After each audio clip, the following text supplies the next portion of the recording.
nommé Idrissou Salifou alias Zanga, âgé de 20 ans. Ce dernier l'informe de ce qu'il est l'émissaire de la grand-mère de la victime qui demande qu'elle vienne la voir sans délai. C'est ainsi qu'Idrissou Salifou remorque la victime sur sa motocyclette et la conduit à son propre domicile. Après quoi, il prend le soin de fermer la bouche de la fillette avec du papier et immobilise ses pieds en les attachant d'une corde. Puis, il l'oblige à des relations sexuelles forcées. Il répète le même acte le lendemain. Le 27 mai 2024, Idrissou Salifou est condamné à 10 ans d'emprisonnement, dont 7 fermes, à 1 million d'amende et à 200 000 francs de dommages et intérêts pour l'Institut national de la femme. Il relève appel de cette décision.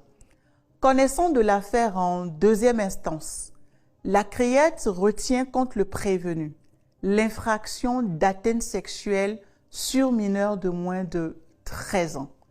Le 2 juillet 2025, la Cour a purement et simplement confirmé le premier jugement. Que retenir? L'affaire met en évidence le danger que peuvent représenter certaines personnes pour les mineurs.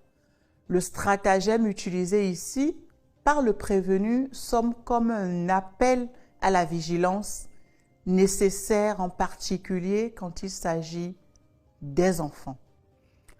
D'un forfait à l'autre, restons à Kandy dans le département de la Liborie pour évoquer à présent l'affaire opposant le ministère public, l'Institut national de la femme et la victime à Kmenwoutor Bramouli.